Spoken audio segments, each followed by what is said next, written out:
When we started talking about the finale, we discussed going farther than you could even imagine. And I think that's what makes this such a dynamic and epic episode. We always knew we wanted to write this together, and it was probably the hardest episode that we ever had to film. One of the things about Outlander and Diana's books is not only is it a completely immersive love story, it allows you to go into all aspects of humanity, good and bad. There is quite a lot of rape in this book series, and, you know, as a show and as actors, you know, I think we all feel the responsibility of not taking those storylines lightly and approaching them with sensitivity. We worked so hard to make sure that every single beat felt true and honest and respectful. And in order to pull it off, it relied on complete collaboration with Matt, Toni, and the rest of the team. My responsibility as a director is making sure that we're not shooting anything we don't need as far as the potential gratuitous nature of that violence. It's very much a collaborative process with Caitriona. One of the things we talked about was how important it was not to empower the violence, literally staying with Claire and shooting it in a way that the violence during the act of the rape, you can barely see it. We had done a lot of research that said that women often during these kind of attacks can dissociate.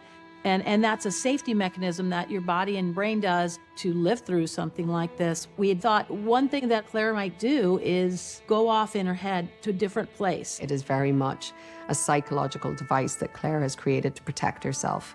We knew we all had to come together and create a non-specific time, but you have to start off somewhere. So we started off with the 60s, and then it kind of morphed into an amorphous time that doesn't really have a period. We came up with this metaphor of that she wraps her family around her. Jamie comes up behind her and wraps a blanket around her, the way that he wrapped his kilt around her in the first season, because that's a symbol of her protection. As people watch the episode, they'll probably have to watch more than once to see that what Claire's looking at is an abstract of Fraser's Ridge, and that there's elements of Fraser's Ridge coming into the scenes as they grow. If you're going through a trauma, the darkness is going to creep into the dream escape. Where that evolved was to find these moments of like Lionel in the window or the leak in the ceiling that's happening, and her worry about that Roger and Bree might be dead because they've left, and did they make it through time, to where the end is actually policemen at the door saying, they're gone, they didn't make it.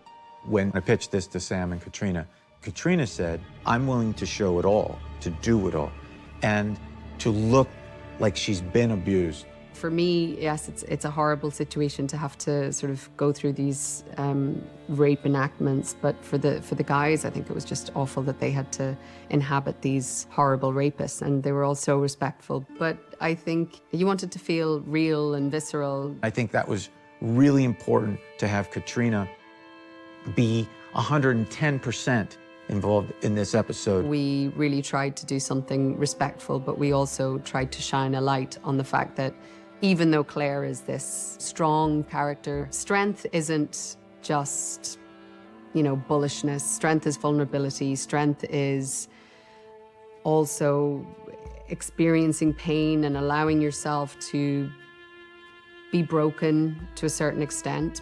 She's strong, but she's not Superwoman, and so we do have that moment also in the hallway where it just hits her, because that's what happens in real life. You go along and you think you're going to be all right, and then she actually faces Lionel Brown when he's brought into the surgery. But so many women do that, like the bravery of the women these days that go to court and face their attacker. That doesn't mean she's not damaged and that she won't feel it for the rest of her life. And Caitriona did a great job on that scene. It was an absolutely wonderful collaboration with everybody involved in the Outlander team. And I think it's the most collaborative art form that there is.